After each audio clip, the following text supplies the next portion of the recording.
Last time in this series, we found that Carl Edwards would win the 2008 playoffs, his first career title. Now, in the 6th episode of this 13-part series, we'll see how the 2009 season would have played out with the playoff system in place.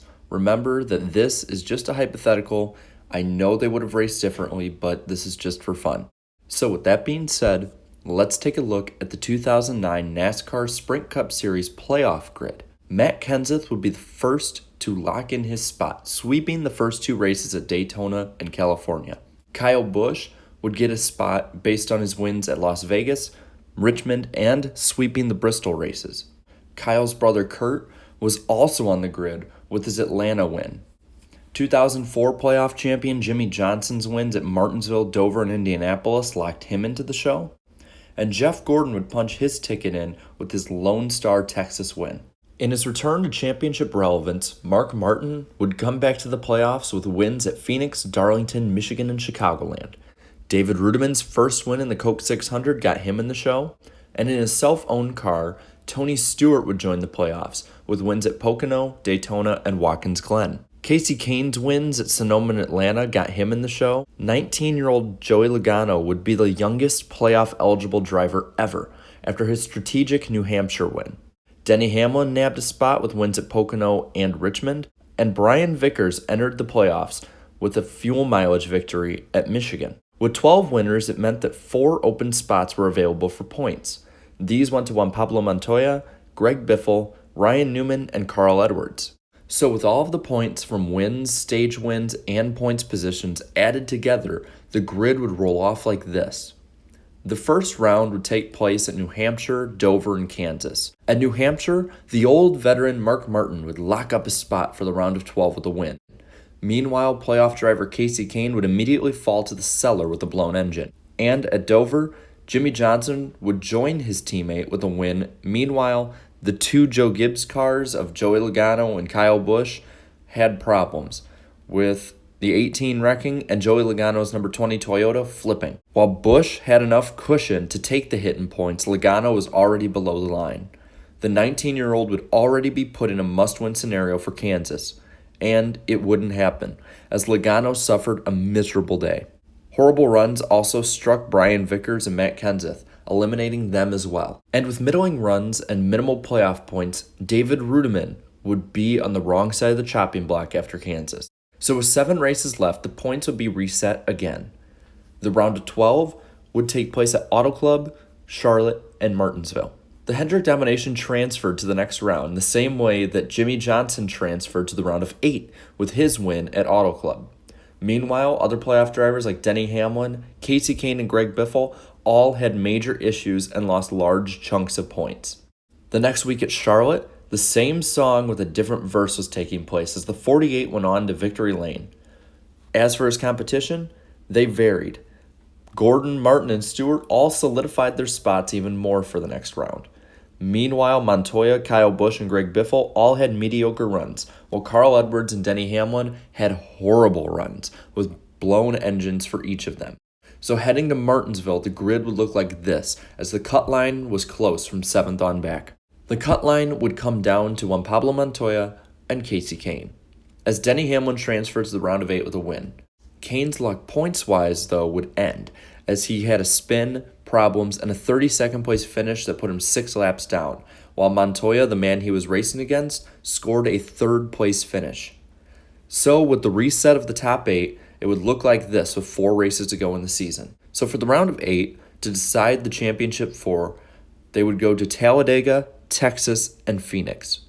Talladega would be the ultimate wild card, it seemed, to influence the championship 4. For most of the day, the race actually was pretty tame for Dega standards, being single file for a lot of it. But on the final restart, the championship contenders had nearly season-defining moments. Yeah. Oh, there goes Kurt Busch around. Oh, Crash behind you. Crash. Martin is over on his roof, back on his way into the wall. Casey Mears, Rudimann is there, Reagan is there, Robbie Gordon, Jeff Gordon. The crash tightened up the field, but also all but eliminated Juan Pablo Montoya. Heading to Texas, the standings would look like this. And amazingly, Texas actually became a bigger wild card than Talladega, starting with the opening laps. But that wasn't where the shakeup stopped. The race would wind down with fuel mileage, deciding the finish. Kurt Busch would be the first to lock in his spot to Homestead with a gutsy win, chancing it on fuel and winning by 26 seconds. While guys like Hamlin, Stewart, and Martin tightened up the gap heading into the penultimate race of the season at Phoenix. After being brought back down to the competition at Texas, it would be Jimmie Johnson being the next to lock in his spot with a win at Phoenix. Meanwhile, because of the large points gap he built up, Kyle Busch would end up in the Final Four as well, meaning that the last of the 4 spots would be a fight between Mark Martin and Tony Stewart.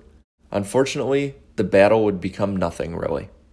So the Final Four would be Kurt Busch, Jimmie Johnson, Kyle Busch, and Mark Martin. Jimmie Johnson would roll off on the pole at Homestead, holding the lead early before his car started to fade. Because of this, he and Mark Martin swapped the title lead back and forth for the opening 100 laps. But through the middle of the race, because of strategy and lesser cars, both of the Hendrick teammates would be shuffled to the mid-pack. This gave way to the Busch brothers to swap the championship lead with each other, with the elder Busch holding an advantage for much of the race. After the final caution, it would be Kyle Busch who would actually come out with the lead over his brother. Johnson was close behind while Martin struggled outside of the top 10. As the laps ticked down, Kyle's car started to go away. With 14 to go, he went from second to third. And with 13 to go, the Busch brothers swapped spots for the 2009 championship lead. Johnson would eventually pass Kyle for second place in the points race, but he couldn't catch Kurt. Kurt Busch would end up finishing 4th, and he would be the 2009 NASCAR Sprint Cup Series champion under the playoff system. Under this system also, having started in 2004, it would be Kurt's first championship. The 2009 playoffs would be a bit of a change of scenery overall. David Rudiman, Brian Vickers, and rookie Joey Logano all made their first playoff appearances in 2009. Just like 2004, 2006, and 2008, there would end up being a low of only 12 winners in the playoff grid at the end of the year. The Final Four made up for half of the races won in 2009 as well. Of the top 10 in the playoffs, both Matt Kenseth and Kyle Busch actually missed the 2009 chase in real life. Also, only 5 drivers kept their 6-year streak alive of making the playoffs each season, these being Kurt Busch, Jimmie Johnson, Jeff Gordon, Tony Stewart, and Matt Kenseth. Both Kevin Harvick's and Dale Earnhardt Jr.'s streaks would come to an end in 2009. Points-wise, the Title 4 were closer than ever, all finishing within 8 points. And with all of that being brought forward, I want to pass this on to you now. What did you think of the 2009 NASCAR Cup playoffs? Leave a comment down below, leave a like, sub for more great NASCAR content, and until next time, have a good one.